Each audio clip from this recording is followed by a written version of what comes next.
So hello, my name is Amanda Abdulhadi, and I'm part of the adult learning programming team here at TIFF.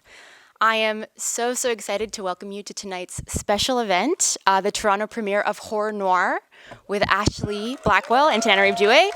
So we heard the Brooklyn audience was really great last night. I think we can make a bit more noise for our guests. Thank you. Perfect. They can hear it through the door. So to begin, we would like to acknowledge that tonight's event is taking place on the treaty territory of the Mississaugas of the New Credit and the traditional territory of the Haudenosaunee, the Anishinaabe, and the Huron-Wendat. We are so grateful to be able to work on their community. And on behalf of TIFF, I would like to thank our lead sponsor, Bell, our major sponsors, RBC, L'Oreal Paris, and Visa, and our major public supporters, the Government of Canada, the Government of Ontario, and the City of Toronto. And also a huge thank you to TIFF's donors and members who support TIFF's charitable mission to transform the way people see the world through film. And last but not least, a huge thank you to Shudder Canada for making tonight's event possible by providing us with this film. So the format for tonight's event is going to be very straightforward. We are going to have our guests briefly introduce the film. We're going to show it to you. And then they're going to come back for an extended Q&A, discussion on stage, and then throw it to you guys, so have your questions ready. And now it is my great pleasure to introduce to you the host for tonight's event. Robin Citizen is a film and media scholar on the ethno-racial and national identity and the horror and sci-fi genres. From 2012 to 2017, she was a lecturer in the Department of Asian Studies and the Department of Theatre and Film at the University of British Columbia. In 2018, she joined the programming teams for the Toronto International Film Festival and the Human Rights Film Festival. And recently, Robin was a featured writer and panelist on the Emergence Symposium's Black to the Future program on the themes and cultural impact of Afrofuturism. So we're so pleased to have her hosting tonight's event. Please join me in welcoming Robin Citizen.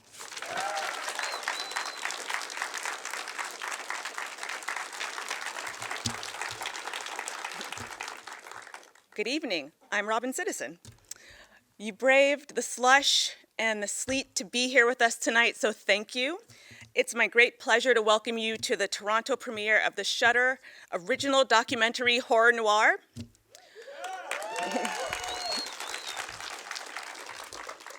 And I have to share with you all, when I was a 10-year-old girl conspiring to sneak watch Nightmare on Elm Street 3 at Crystal Jones's slumber party, I never would have dreamed that it would place me on this path of becoming a lifelong horror fan, of getting to study and write about the genre, of finding my community of other of-color horror fans, and then finally getting to share the stage with two women whose work in the genre I've admired for such a long time.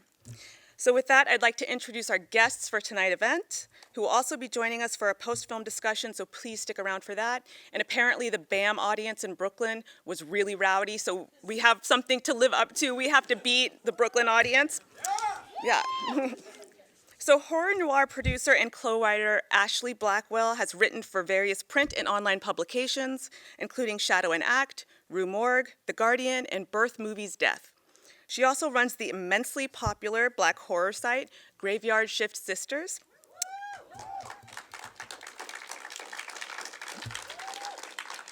She aspires to bring intersectional horror into college classroom discussions and to continue to build scholarship on horror film and television. Horror Noire executive producer Tananarive Due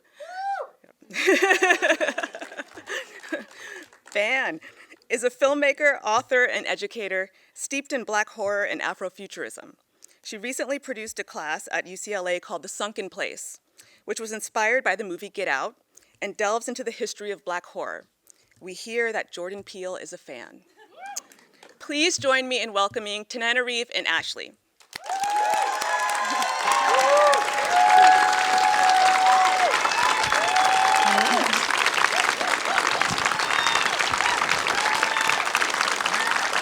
Came out in the weather. So before we watch the film, I think some people might be curious about the genesis of this project, and how did you two come to this project? Well, it started locally in Philadelphia for me. Phil Nobile Jr. we're friends. He was working at a production company at the time, and he saw Get Out and was really excited about it. And he said, I have to talk to Ashlee about this. And so we kind of got together and decided that we thought that Get Out was this moment that we needed to capture in film, but we also needed to tell the history that came before that.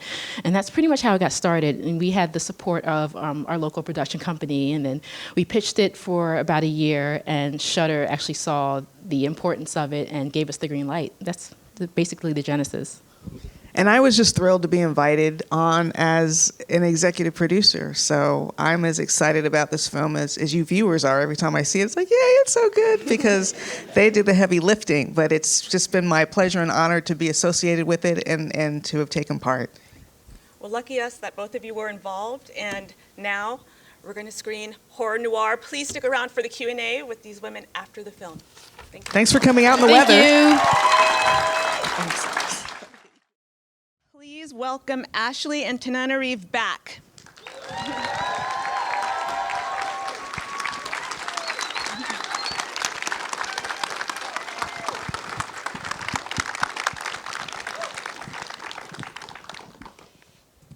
So now that we've seen the film and loved it, I want to talk a little bit more about the process of adapting Dr. Coleman's book into this film. And specifically, how'd you come up with the structure of the film, like having our favorite stars sitting in a theater and talking, and how did you come up with the pairings? Because Dawn of the Dead's Ken Foree and Keith David was an inspired choice.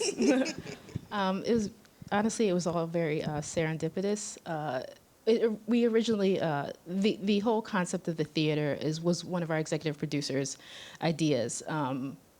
He saw, Buzz Aldrin talking to George Clooney in a theater and kind of talking about his experience being on the moon, and thought that was an amazing idea to kind of have a Black audience kind of talk back to the screen and kind of see themselves on the screen and kind of talk about that and comment on it, and also that whole stereotype about Black people talking to the movies as well played a big role in it too. But also saying really intelligent things about it. I think that was really important.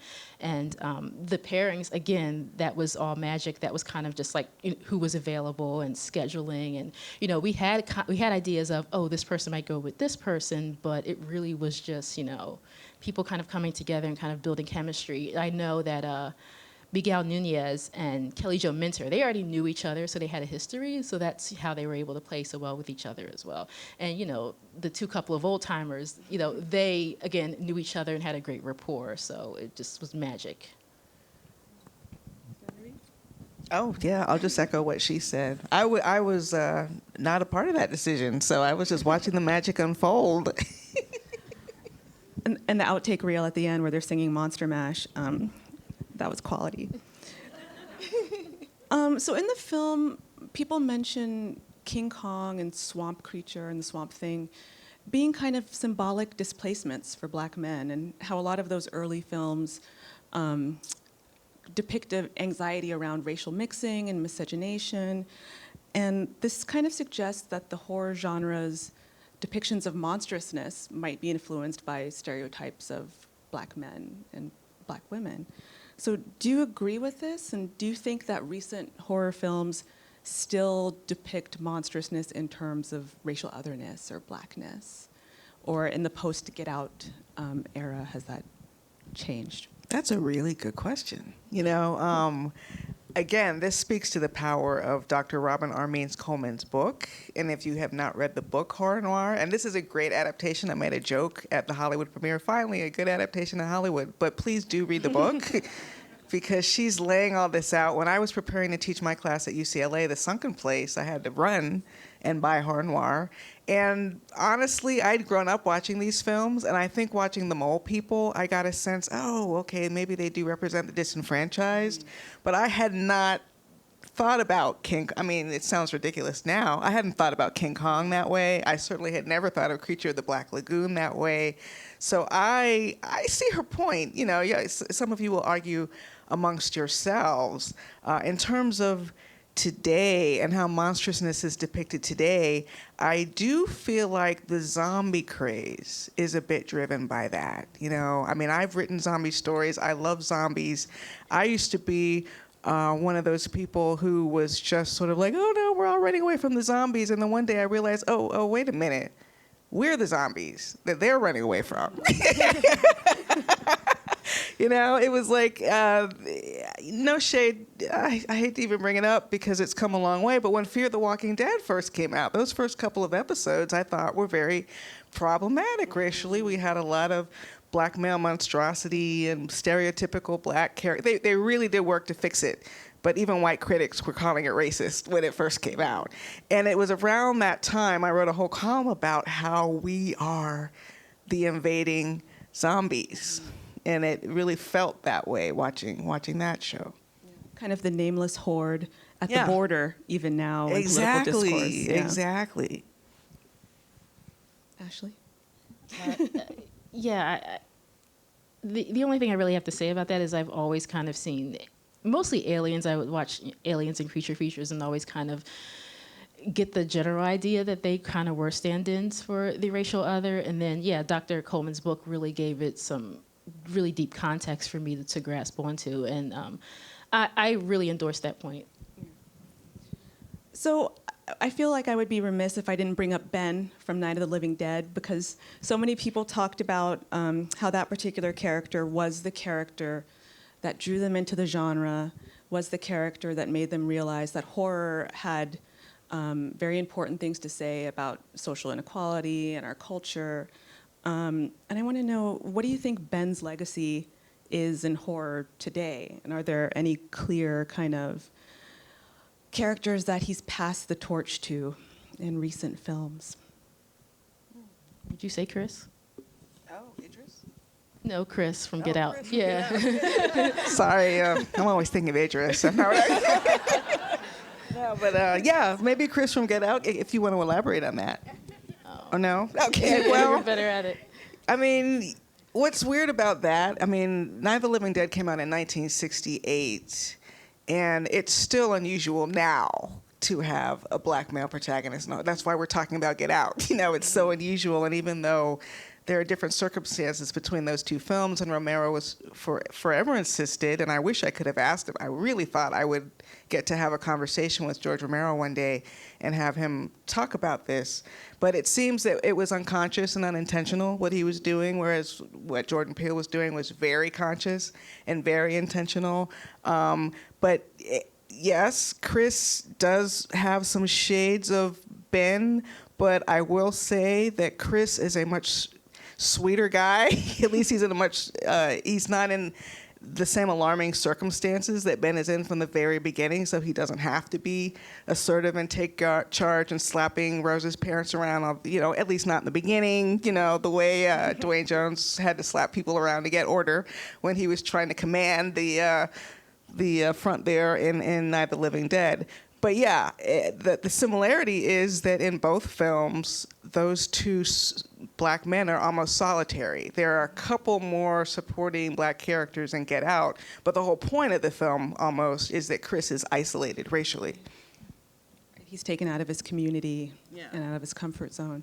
It's funny because In the Heat of the Night was released a year before Night of the Living Dead, and in that film, Sidney Poitier's character slaps a white man, and it was super controversial, and to the point where they didn't know if the film would be released in the South. And then a year later, you have a horror film kind of take that taboo and really run with it. I mean, Ben beats down Harry's character in Night of the Living Dead. So it might say something interesting about the ability of horror to really push those boundaries when mainstream cinema just kind of tips a toe over that line. Good point. It was brought up a little bit in the film, but maybe you all want to talk about black women in horror film. And in the film, we talked about with the rise of blaxploitation, black female leads became more common, like in Sugar Hill and Abby and Scream Blackula Scream. But often some of those characters seem to double down on stereotypes of black femininity and black sexuality, particularly Abby, it seems like. And I remember after seeing Get Out, some of the discussions I had with other Black women was that there was a disappointment that the film didn't go as far as maybe it could have in looking at racialized gender roles with the maid, particularly the cell phone scene. So where do you think Black women in horror have come today? Where do you think they are today with the roles and the representations? Might be a little bit of a mixed bag. It's a lot more positive now. When you think about what happened in the 1970s, Sugar Hill's one of my favorite examples. It's a great example of a central Black female character, but she's also, her motivation is driven by her relationship with a man. And it's nice to now kind of see more female characters, I guess, take on roles, but they have more autonomy, I guess, and their representations are a little bit more layered and complex to the point where it's not, they don't fall into that kind of, fall into particular stereotypical traps. So it's a little bit more positive and mixed and complex now than maybe it was before. Mm-hmm. I like to be forward thinking about it. One of the things I said to the Hollywood premiere audience, where we asked, are there any producers? And like 50% of the people in the room raised their hands. I said there's a huge disconnect between the film world and the literature world. I don't know how many of you are horror literature fans, but there are a lot of Black women publishing horror. L.A. Banks, her Vampire Huntress series, and even though Octavia Butler is not technically a horror writer, she certainly writes about the horrific, and she stands as that example of, well, if she's not adapted, then how do the rest of us have a chance, right? Yeah. So I like to think that this documentary will help open the door, because if 50% of films are adaptations, and if it's true, to the degree that it's true, that Hollywood was like, where can we find Black horror? Where can we find Black horror? Which I think is true to a degree. Look to the literature, just like you do with the white authors, right? There's so much out there, and once that happens, you'll see a lot more Black women's representation on screen. Do you think TV in some ways has actually been faster than film to catch on? Because like was shown in The Walking Dead and Hollow. Why would that be the case? Any thoughts? It's just, it's so much harder to get a film released than it is to do a television series. And it's not easy to do a television series, but my agent said, television is business and film is gambling, basically, right? So they pay faster, they move faster, it goes into production faster, everything about it is faster. So I think that's part of it, is just the differences in the natures of the business. And this invisibility of Black women may have carried over into perceptions about horror fandom. I know when I came out as a horror fan, is that something that you do? But both because I was a woman and because I was Black, people were like, why do you like this genre that, where you're killed off first and that, women die so horribly? Is that kind of lack of fandom representation why you decided to start Graveyard Shift Sisters? Yeah, I knew that in the digital age and with the accessibility of social media and kind of building an online community, I knew that I had a decent idea that I was going to be able to kind of build on like finding those fans who are interested. If I came out, so to speak, and kind of said, hey, I'm a horror fan too, then I'll get the other Black girl who says, oh, I like it too, and then we'll kind of have a conversation, and then there'll be more, and it'll multiply. And that's kind of just what happened, and it happened very organically. And the most rewarding thing that I found doing it is that now creatives like authors and filmmakers were coming out of the woodworks too, and kind of asking if we can kind of have a conversation, but like also do an interview and a feature, and like watching their movies, things like that. And I was starting to really see a Black horror female aesthetic in film kind of blossom, and I really like how that kind of just happened just very organically. And I love that it's not just embraced by Black women, but it's also embraced by everyone, like every demographic I could think of. That was, again, when Jordan Peele talks about being afraid of being run out of town in Hollywood, I was afraid of being run out of the digital space because of this, because it felt so niche and it felt so radical in a sense. So, and I'm glad that the opposite happened, and I'm glad a lot of people are embracing it, because it's really not about me, it's about this community of women who have some really great stories to tell. Thank you. And we see Rachel True in the film, and she's recently been kind of at the center of some things with the hashtag WitchingWhileBlack and hashtag include Rochelle. So Rachel True was in the craft, and as a Black girl growing up in suburbia, that character's arc in the craft was familiar to me, and I think her story resonated with everybody, being picked on by Christine Taylor, or Marcia, in the film. And so all of the other actresses in the craft have been invited to all these horror conferences, and Rachel True has been not invited. Have you guys heard about this particular controversy? Oh, To yes. weigh in on it? Okay. What are your thoughts? Oh boy. What can I say? How can I say this?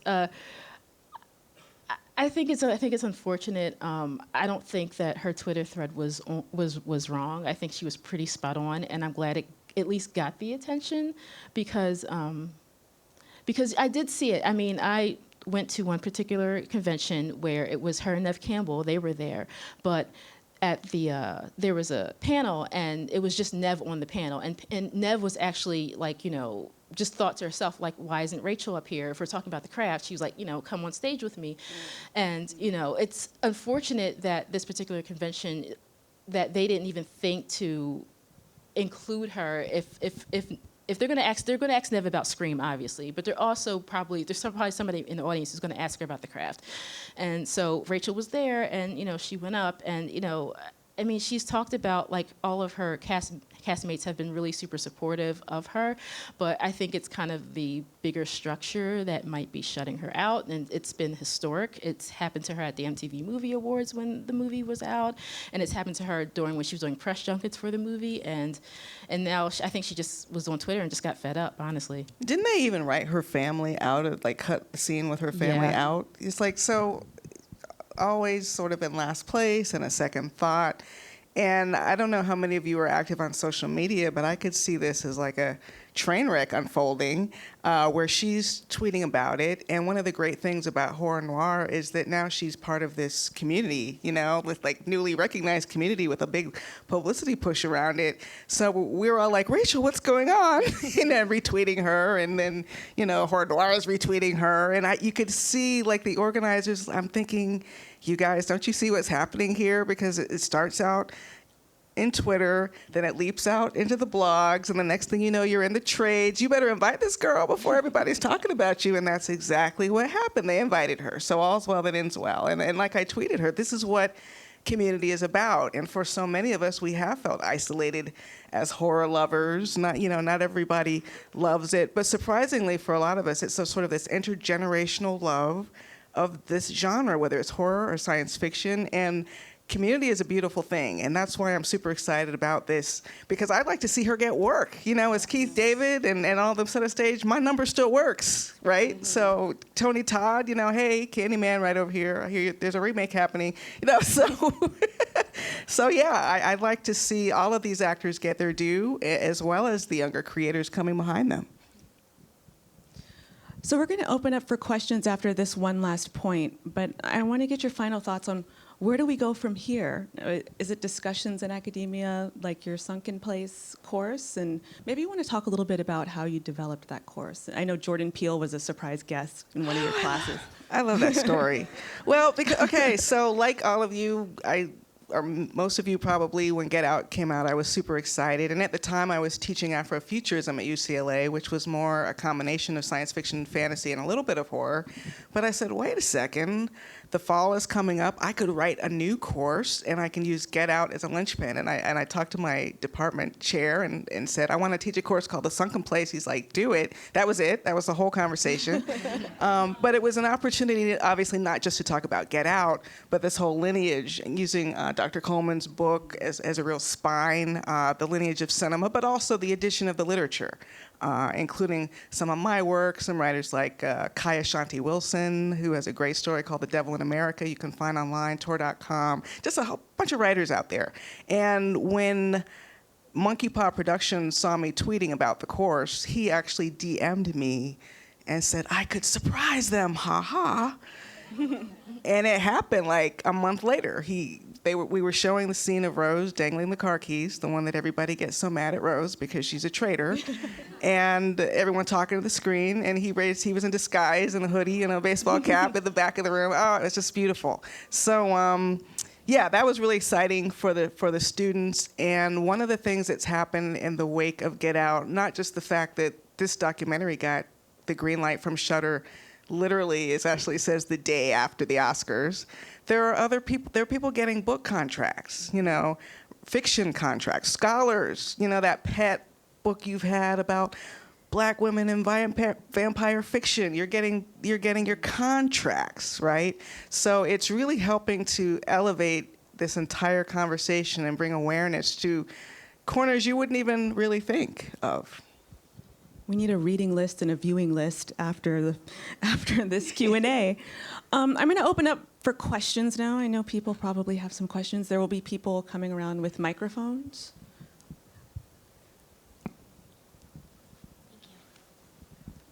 Yes. Hi there. My name's Victoria, and I just want to say that I loved your commentary in the film from both of you. You brought in so much insight and your love for horror, while also the critique of Black representation was, I think, fantastic. And I would just love to watch a movie with you two, just Thank you. Talking all about that. One thing that I saw that wasn't really explored in the film, but I would love to hear more about is not... of course, it did a brilliant job of talking about Black representation, but also people of color who also happen to be part of the queer community, like gay, lesbian, bisexual, transgender, intersex, asexual, which also has another very spotty history in cinema and going from being seen as like the other and being coded. So what would you really like to see in furthering cinema where we can see people of color who also are part of the queer community be represented on screen? And what do you think are the steps that should be taken to make a positive representation? I think marginalized communities always learn from each other, So I saw, I can't remember the name of the director, but I saw a director on Twitter who followed me, and on his page it said, "The time for queer horror has arrived," right? And I thought I had heard that Monkey Paw was doing something with a lesbian couple in the woods or something. That was, oh my goodness. Dee Reese. Oh, Dee Reese. Yeah. Okay, so yeah, I don't know that there's enough of a body of work to draw on right now, but absolutely, I think whether it's the queer community or the Latinx community, there could be a documentary about all of those struggles. But you follow the examples of the people who are, pioneering before you, pushing for the representation. I think with all of the outlets and channels now, whether it's streaming, you can shoot a movie with your phone. It's a lot easier to make films and to distribute films than it used to be. It's not easy, but it's easier. And the first step is to get the work out there. And as everyone on the panel said in Hollywood, the first step of that is to write the work. So I don't know if you're a writer, but if you are, and I hope all of you who are writers, the one thing you draw from this is let's get to writing.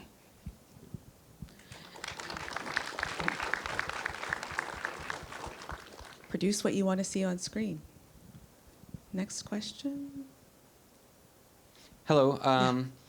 We obviously Get Out was a huge cultural moment, milestone, and impact immediately after it came out. And we kind of, from the documentary, we agreed that Jordan Peele changing that ending was for the best and kind of worked out the best for the end. And this movie has opened up so many opportunities now.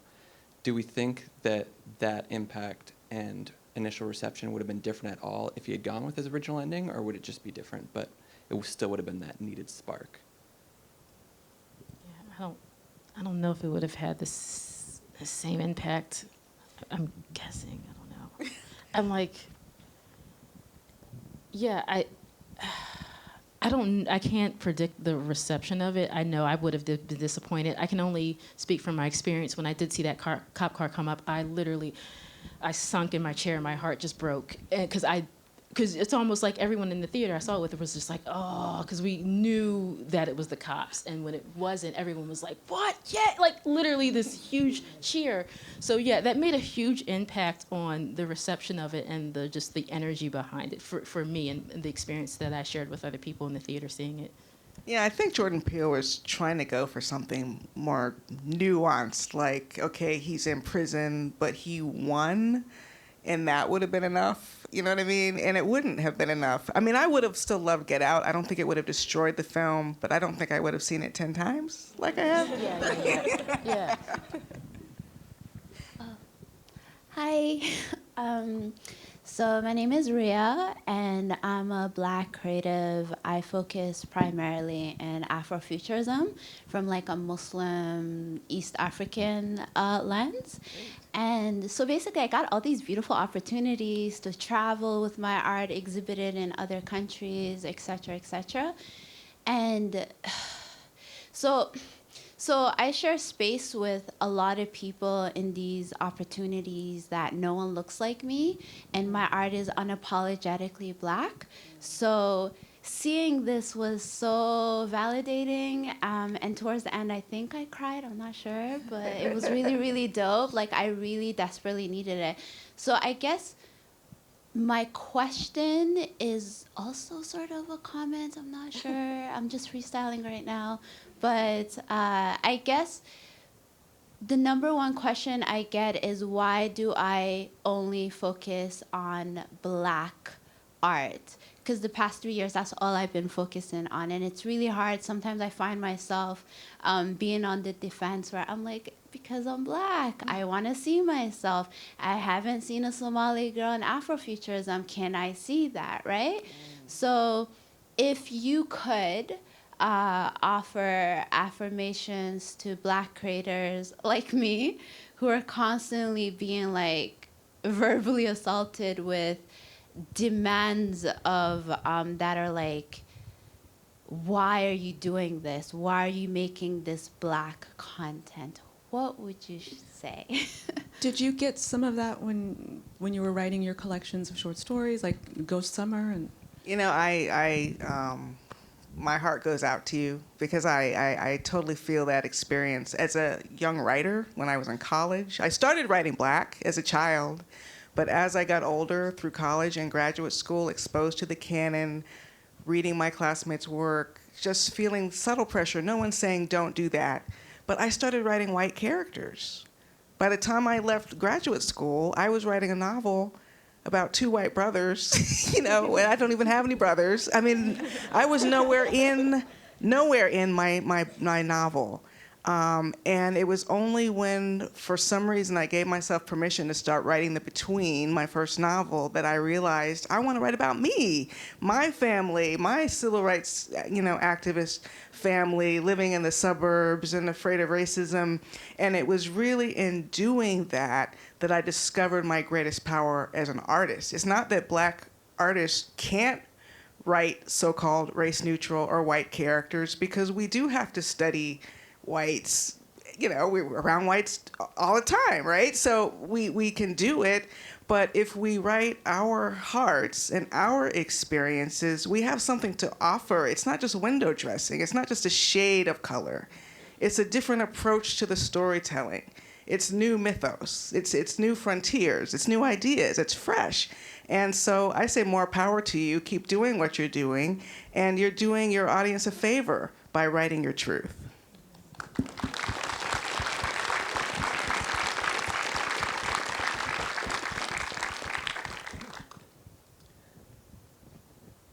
next question. Yes. Speaking of new frontiers, there are two young filmmakers featured as kind of talking heads in the film.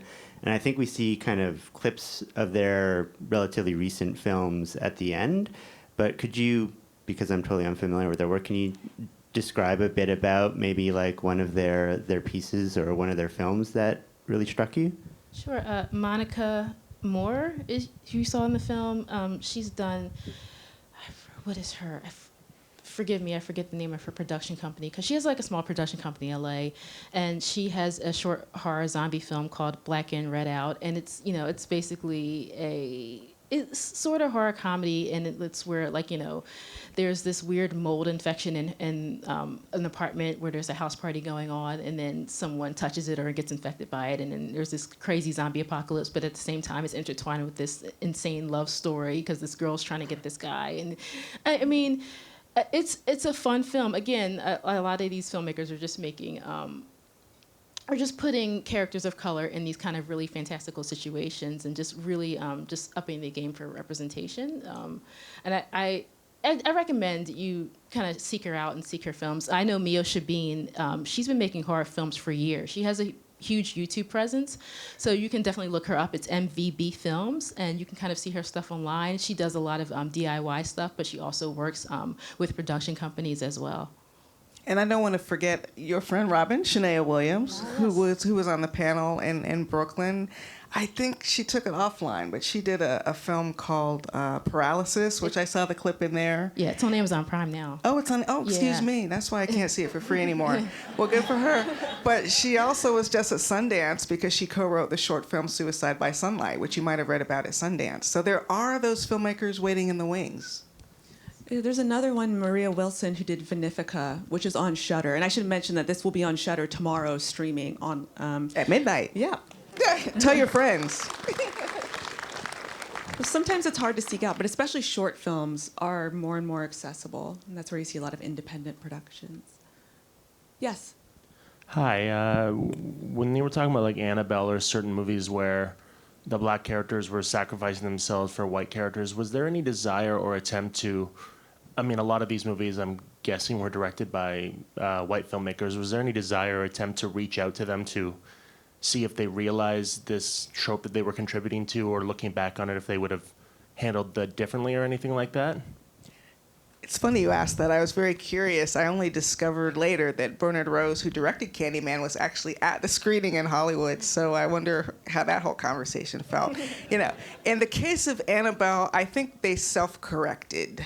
I believe the sequel had a woman of color as the lead. Yes. So I think they got the memo on that one. You know.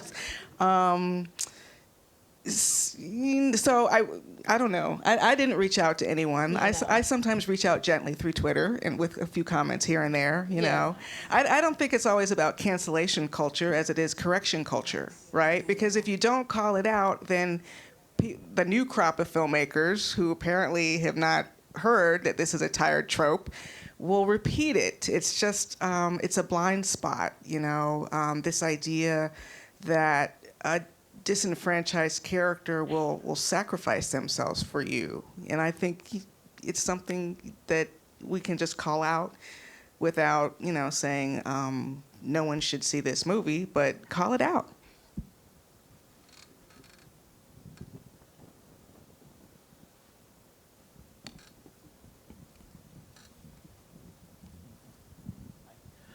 Thank you. You're talking a lot about black and, I guess, people of color, writers and actors and such, but especially with horror, or are there, maybe I just don't know, a black Larry Fessenden or a black Lloyd Kaufman even, you know, like sort of people who are like in horror, they sort of said, you know, screw that, they're not going to make my movie, so I'm going to build Trauma, I'm going to build Glass Eye, I'm going to build my own things. And are there people out there building their own networks and their own production companies? I mean, I'm assuming I just don't know about it. Or is it just something that isn't there yet because they don't have the infrastructure or they don't have the capital or whatever it may be? Wasn't Jordan Peele? He's a good model for that. You know, I think this is something that he talked about. I mean, he didn't want to do another franchise film. What happens when you have a success as a director is they come and they might offer you a big franchise. He really wants to do original content, and he's also executive producing work that is not horror. I mean, he's putting, every time you turn around, there's some new Monkey Paw production that you hear about. So he's a really, really good example of that, but we need, you know, a dozen more Jordan Peeles. Yeah, like a specific black horror. You mentioned Trauma and Lloyd Kaufman, and I thought of James Bond III, whose film is Death by Temptation, that's owned by Trauma.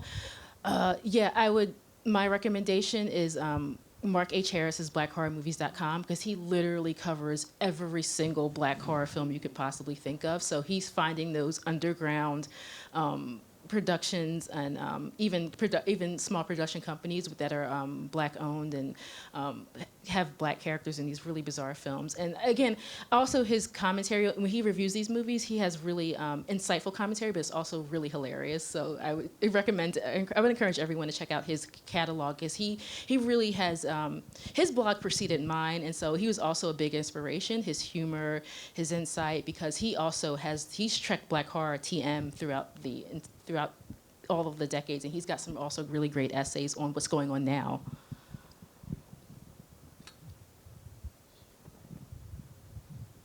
Oh.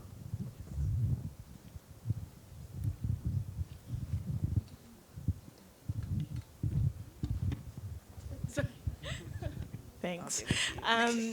So I know in a recent maybe press junket or maybe an article for Jordan Peele's upcoming film Us, he mentions that he's made a horror film that was essentially rooted in race, and now he wanted to make a horror film that wasn't necessarily about race. It's just like a horror film that just happens to feature this like beautiful black family essentially fighting themselves or versions of themselves. And I wanted to know whether or not that is that the end goal, like that, like can we make a horror movie that isn't really like coded with our stories? Like, do we want just a film that ends up just being a horror film in the landscape, or yeah, I don't know if I'm like phrasing this correctly, but like Get Out is very obviously a film that has like, it's coded with race, like it's embedded in the storyline. Can Us be a movie like that? Like, won't that always be embedded in stories, like through our lens? Does that make sense? Yeah, great question.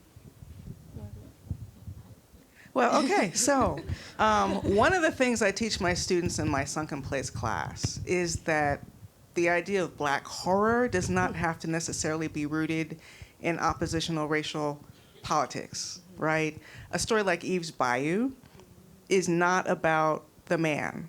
Well, except the man being Samuel Jackson, the man in your house, right? It's because we do have to have freedom just to be human.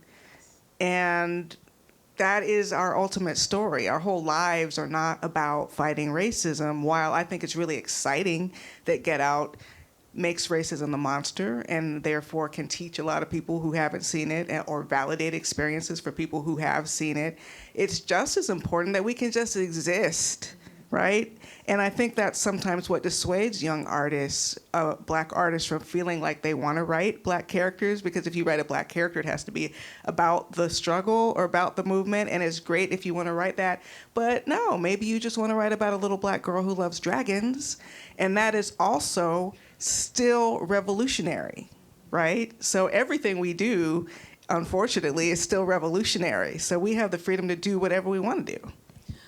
And not only oppositional politics, oppositional towards whiteness or white characters, but one of the most interesting things I found about Get Out was the character of Tanaka, who was the Japanese character that showed up in the party randomly. And I'm wondering if there is an opportunity for there to be intra people of color horror films where you look at racial politics that happen within people in a marginalized group, whether that's sexuality or gender or ethno-racial, because that tension between that character and why he was there and what parts did he have to play, and was this actually racist if there's actually another person of color at this auction?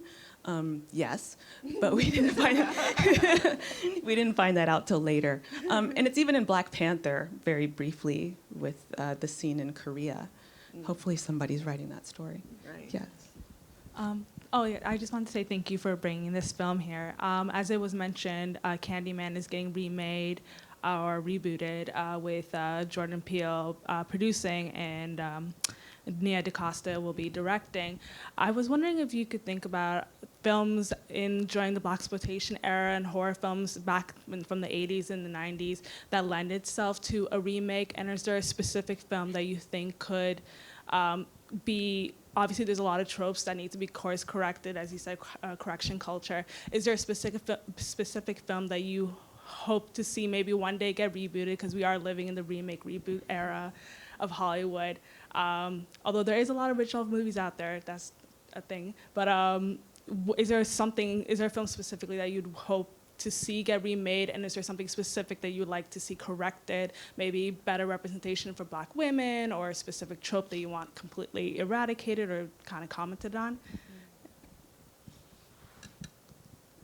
I don't know, I guess, I don't know if I want it to be remade, but maybe Death by Temptation could right some of its wrongs. It tends to be a little homophobic. It tends to, paint Black women as very one note, as just the embodiment of evil.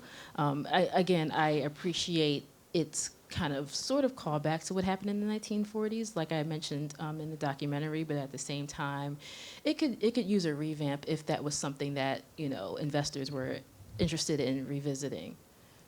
I think in terms of blaxploitation in particular, I wouldn't mind seeing a reboot of Blackula even, and keep the fun, but also take out the homophobia again. So many movies from that era do not age well. It's really hard sometimes to go back and watch any movie from the 80s and be like, oh, okay.